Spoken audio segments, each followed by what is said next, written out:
বন্ধুরা, আজকে আমি লাচ্ছি সেমাই পুডিং তৈরি করব। সেমাই দিয়ে পুডিং, তো এটাকে সেমাই পুডিং বলা হয়। তো আমার ফেসবুক পেজ, আমার ইউটিউব চ্যানেল, সবাইকে অনেক অনেক ধন্যবাদ আমার ভিডিও দেখার জন্য। তো ভিডিওটা শেষ পর্যন্ত দেখবেন। তো আমি প্রথমে এখানে একটা চুলায় প্যান গরম করে আমি একটু সেমাই টেলে নেব। হালকা চুলা আছে, একদম চুলাটা যেন লো আছে, হালকা থাকে। তারপরে একটু টেলে নিব সেমাইটা। এই যে আমি হালকা আছে সেমাইটা টেলে নিচ্ছে। দেখেন সেমাইয়ের কালারটা চেঞ্জ হয়ে গিয়েছে। এখন আমি দিয়ে দিয়েছি চুলায় হাফ লিটার দুধ। দুধটা ফুটে ওঠার পর আমি এখানে অ্যাড করব 2 চা চামচ গুঁড়া দুধ। এই যে আমি দিয়ে দিচ্ছি 1 চা চামচ, 2 চা চামচ গুঁড়া দুধ দিয়ে দিয়েছি। তারপর আমি আবার খুব ভালো করে মিক্স করে নেব। এবার আমি অ্যাড করছি চিনি। আমি 3 থেকে 3.5 চামচ চিনি দিয়েছি। আপনারা মিষ্টি অনুযায়ী দিবেন, মিষ্টি যেমন পছন্দ করেন সেভাবে। তারপর আমি খুব ভালো করে নেড়ে নেড়ে দুধটাকে ফুটিয়ে নিব কয়েকবার করে, একটু ঘন যেন হয়ে যায় দুধটা সে পর্যন্ত। যে কয়েকবার আমি ফুটিয়ে নিয়েছি দুধটাকে। এখন আমি দুধটা নামিয়ে ঠান্ডা করতে দিয়ে দেব ফ্যানের নিচে। এ ফাঁকে আমি ক্যারামেলটা তৈরি করে নিব।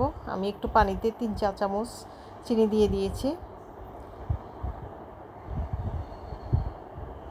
এই যে দেখুন ক্যারামেলটা কেমন হয়ে গিয়েছে।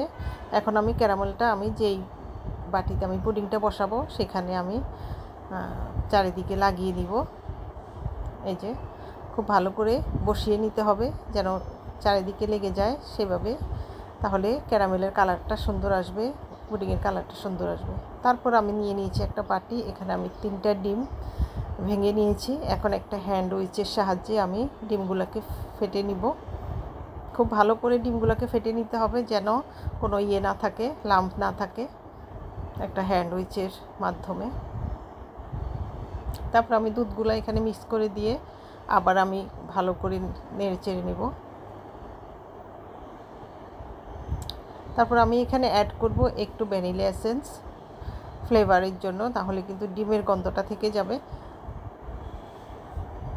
তারপরে আমি একটা স্ট্রেনারে করে এই যে দুধটা ছেঁকে নিব, তাহলে দুধের স্বর, ডিমের কোনো লাম্পস থাকলে এটা ছাঁকনিতে চলে আসবে, স্ট্রেনারে চলে আসবে। এই যে দেখুন আমি ছেঁকে নিয়েছি। এখন আমি এই যে টেলে রাখা সেমাইটা মিক্স করে দিয়েছি। আপনারা ঘরে তৈরি করবেন, অনেক টেস্ট। ডেজার্ট হিসাবে এটা গেস্ট আসলে বা আপনাদের কোনো অকেশনে। তারপর আমি যে বাটিতে আমি এটা বসাবো, ক্যারামেল করে রেখেছি, সেই বাটিতে আমি ঢেলে দিব পুরো মিশ্রণটা।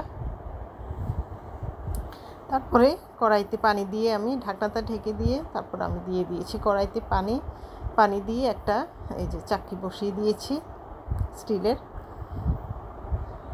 তারপরে চাকরির উপরে আমি বাটিটা বসিয়ে দেব, দিয়ে এখন আমি ঢাকনা দিয়ে দেব। 40 মিনিটের মতো লাগবে আমার। এই দেখো আমি অনেক গরম, আমি যে দেখুন আমার পুডিংটা হয়ে গিয়েছে। আমি 40 মিনিট পর চুলাটা বন্ধ করে দিয়েছি, দিয়ে কিছুক্ষণ ঠান্ডা করে এখন আমি মল্ট আউট করে নিব। একটু ঠান্ডা করে নিয়েছি, এই যে আমি মল্ট আউট করে নিচ্ছি। দেখুন আমার পুডিংটার কালার কেমন আসছে, যেমন দেখতে তেমন টেস্ট হয়েছে। সবাই তৈরি করবেন। ধন্যবাদ সবাইকে।